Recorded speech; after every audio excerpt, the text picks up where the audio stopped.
সুঠাম শরীর, হাতে বড় বড় গুলি, পেশিবহুল চেহারা, এরকম এক কনের ভিডিও সম্প্রতি প্রকাশ্যে এসেছে সামাজিক মাধ্যমে।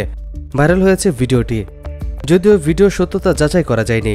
ওই মহিলাকে কোথায় কবে ক্যামেরা বন্দী করা হয়েছে তা ভিডিও থেকে স্পষ্ট নয়। ভাইরাল সেই ভিডিওতে দেখা গেছে গা ভর্তি গয়না পরে কোণের সাজে দাঁড়িয়ে রয়েছে এক তরুণী। তার মুখে একগাল হাসি, বা হাতের পেশিতে ট্যাটু আঁকা। দক্ষিণী ভারতীয় কায়দায় শাড়ি পরেছেন ওই তরুণী। শরীরের মধ্যে দিয়ে উকি দিচ্ছে সুঠাম শরীর। হাতের পেশিও যে কোনো পুরুষকে লজ্জায় ফেলার পক্ষে যথেষ্ট। বিয়ের পোশাকে বডি বিল্ডিংয়ের পোজও দিতে দেখা গেছে তাকে। সেই ভিডিওই প্রকাশ্যে এসেছে।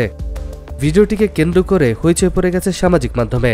ভাইরাল ভিডিওটির সত্যতা যাচাই করা না গেলেও সংবাদ মাধ্যমে প্রতিবেদন অনুযায়ী ওই তরুণীর নাম চিত্রা পুরুষোত্তম। কর্ণাটকের বাসিন্দা চিত্রা একজন বডি বিল্ডার। সম্প্রতি বিয়ে করেছেন তিনি। ভাইরাল ভিডিওটি তার বিয়ের অনুষ্ঠানের সময় ক্যামেরা বন্দী করা হয়েছে। ভাইরাল ভিডিওটি এক স্যান্ডেলে পোস্ট করা হয়েছে। ইতিমধ্যে বহু মানুষ ভিডিওটি দেখেছেন। 13 লক্ষেরও বেশিবার দেখা হয়েছে ভিডিওটি। লাইক কমেন্টের বন্যা বয়ে গেছে। ভিডিওটি দেখে নেটিজনদের এক অংশ যেমন তরুণীর সুঠাম শরীরের প্রশংসায় পঞ্চমুখ হয়েছেন, তেমনি মজার মজার মন্তব্য করেছেন অনেকে। একজন লিখেছেন, মৃত্যুর আগ পর্যন্ত শ্বশুরবাড়ির লোকেরা ভেবেচিন্তে কথা বলবে, না হলে সবাইকে হাসপাতালে যেতে হবে। অন্য একজন লিখেছেন, গয়নার পাশাপাশি তরুণীর গলায় কিছু পদকও থাকা উচিত ছিল।